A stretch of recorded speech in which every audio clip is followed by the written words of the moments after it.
I'm going to talk about the budget. So I'm starting, or my interest in the budget was that this is the first budget, of a new government. Number one. Number two, this is the budget of a new government that is not at all worried about the next 5 years in a certain sense, unless it does something horribly wrong, which it might. It's going to stay for another 5 years, right? And more importantly, it may actually have majority in both the houses, right? So there is nothing to fear politically for this government. And hence I was excited because I thought that maybe therefore we will finally see some long-term planning in India, right? Because 5 years ahead of you, you were consolidating yourself after 5 years of running the government. Even if you didn't know much before, now you're more trained and everything was going to be good, and therefore we are going to get a more long-term looking budget. Now the budget is certainly not the place, or does not give you the space to announce a policy.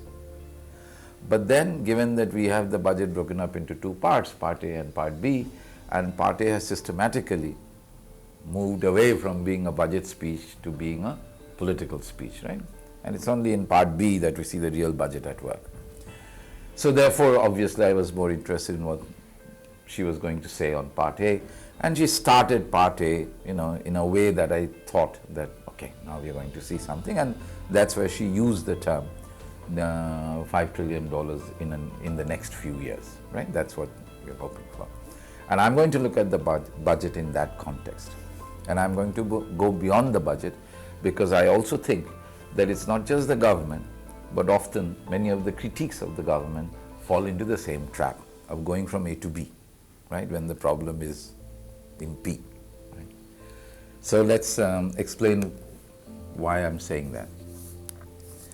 Now, one of the things we systematically do, and we have been doing this not just now, right? We have been doing it when the UPA was in power, those who criticized the UPA, when Vajpayee ji was in power, others criticized him, and now when Modi is in power, we are criticizing him. Right? The things we look at are percentage of GDP, how much is being spent, right? And fiscal deficit. These are the two things that we focus on. Our own investors are not investing. Right? There's something wrong. We are supposed to know more about the economy than somebody sitting 6,000 miles away and watching the computer screen. Now we expect them to come and invest over here, when our own investors are not investing. The problem is not with lack of funds, because our investors are going abroad and investing. So it's not a lack of funds, there is something more fundamental. Relaxing financial markets won't help that. We have to understand this. And that is the thing that that irks me, that year in, year out, we try to pick up on something and people take up positions and say this should be done, oh this is great. I give 7 out of 10 to the government and somebody gives 3 out of 10 to the government. Both of them to me are meaningless. We have to be a bit more mature. It is our fault, right? It's not anybody else's fault. We have to understand this, and it is in that context that I'm going to set the budget. So what are the issues that we face in this country? The issue that we face in this country is that we have a very, very young population. And to make it worse, they are not exactly very well trained. And to make it into a catastrophe, the ones who are well trained don't stay here. Now, unless we can solve this, we are not going to get anywhere. Why? Because we may talk about, jobs being taken away by robots, we need artificial intelligence and all of that, but they do not work without a well-trained peer group. So unless you can generate a group of highly trained people working together, right, producing one more in IIT or one more IIT where everybody is leaving, does not help anybody. And I don't understand why nobody is thinking about it. India is the only country where you could get loan for foreign study but couldn't get it for Indian study. When we were growing up, we could get loans to go and study abroad. But I couldn't get a loan to go study anywhere in India.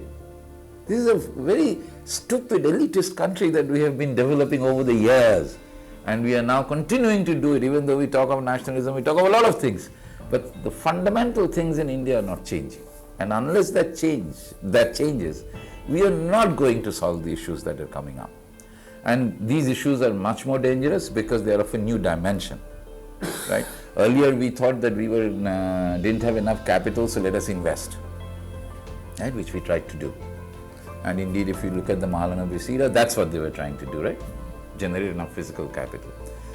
Then we also tried to get foreign direct investment in the 90s, which we got, right? Infrastructure, we are trying to get.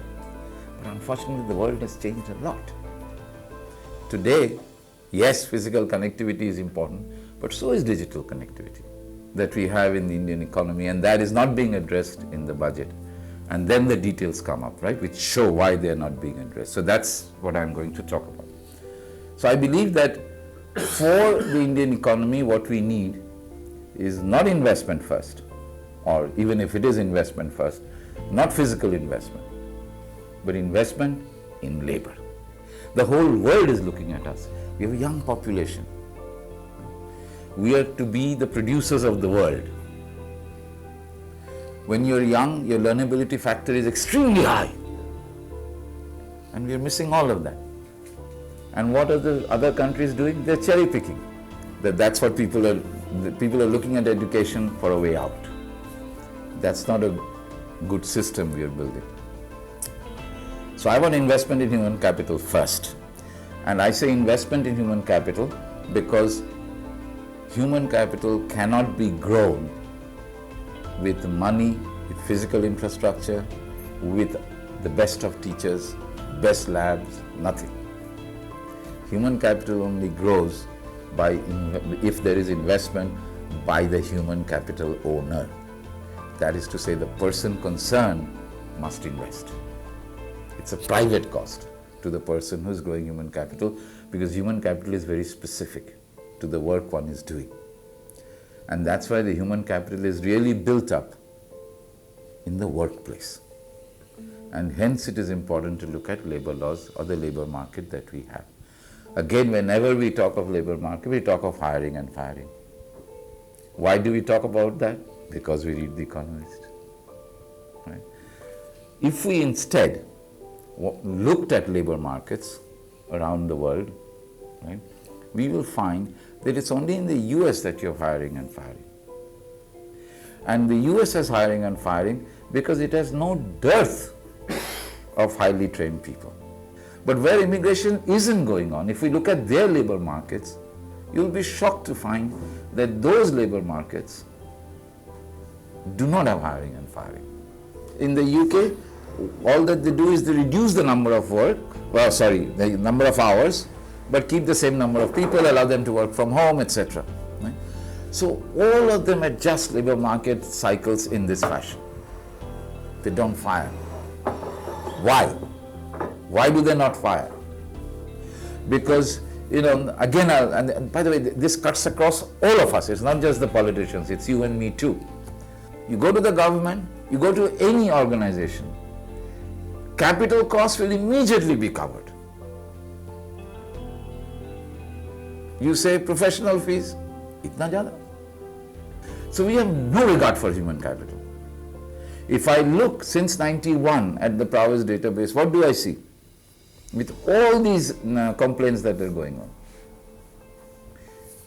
Profit rate, in economics we have a term called value added. Value added is divided up or distributed between labor and capital. Right? That ratio of labor to value added has been falling, which means the rest to value added has been increasing. And every single private sector is complaining. We are saying we have no skills. Have you looked at the rise in wages of skilled labor? It's not rising. It goes against any basic tenet of economics, that there is a short supply, but its price is not rising. So we are living a hoax. The skill is not being used. The skill is not being used because people are not investing. Our employers are not ready to handle the skill. So that's what I mean when I say first human capital, then innovation. Innovation cannot happen without human capital. So, I can scream from the rooftop and give this incentive and that incentive, people don't innovate. Right? There has to be the mind to innovate. So human capital, innovate, and then investment. Right? To me, this should have been the focus, and it is in that context that I'm going to discuss the budget. Government came to power, Modi government first came to power and talked about in the first budget talked about doubling farmers' income. I had written in the newspapers and almost got lynched. I said that the only way to double farmers' income is to halve the number of farmers. Right? That's the only way. Now I'll explain to you why I say that. I say that because Ambedkar had pointed this out to me a long time ago. Right? This is exactly what is going to happen. There are too many farmers in India. Now if I look at in farming, the asset is land, right? And it is a dividable asset, but it's not really what we in economics would call a divisible asset. It is dividable, right? So I can break it into two parts. And when I break it into two parts, I don't reduce the income on each part to half. I actually reduce it to less than half. Because agriculture also has an optimal size. And especially with modern technology, it has larger optimal size. And everything in our agriculture is going in the opposite direction. Ambedkar was doing this study based on Europe. And what he showed in that article, agriculture cannot be grown linearly. If agriculture grows at the rate of 10% every year, there will be chaos. Prices will crash. There will be no income. Anything that increases productivity in agriculture will cause prices to fall so drastically. And paper after paper, study after study, even those who are going up and shouting there on TV, right, have seen that in India, agricultural, especially food grains, have what we call inelastic demand. Therefore, if you produce more, prices will fall by so much that the actual revenue will come down. And yet we go on talking about it, increased productivity. And we spend money on it. It's waste of money. It's not surprising. It is not surprising that even though year after year we have been spending more on agriculture, farmer distress has been increasing. The only time farmers gain, only time some farmers gain, if farmers in some other area have a disastrous crop. The price of that crop goes up, so if you're lucky enough to have produced it, you make the killing. That's how farmers are making a gain. Generally, farmers are not making a gain. Why does it take us so much time and energy to understand this? I have no idea. There is something seriously wrong in our understanding of economics. Everything stares at us, but we fail to go beyond that and talk about something entirely different. In agriculture, we are following this trend. Government after government does the same thing. The data I'm going to call out, the table exists in agricultural situation in India, right? Something that comes out every year. So when we double farming income, what will happen? Less than 0.01 hectare, बहुत ही छोटा है. So let's forget that. 0.01 to 0.40. So from cultivation, 42% of their income comes from cultivation. Right? 5% comes from livestock. Now I go to 2 hectares to 4 hectares. 86% comes from cultivation. So now when we are doubling farmers' income, what are we going to do? Then we will say James Piketty has said that disparity is increasing. Right? And forget to say that James Piketty should have said that we have increased the disparity by this policy of doubling farmers' income. Year in, year out, agricultural situation in India comes out. Every 5 years the census is done. 80% on less than 4 hectares, and it's increasing, right? And I've shown how the proportion of farmers who are small have been steadily increasing from 50, 60, 70, 80, and now we're around 82, 83%. Small farmers, you're going to double their income.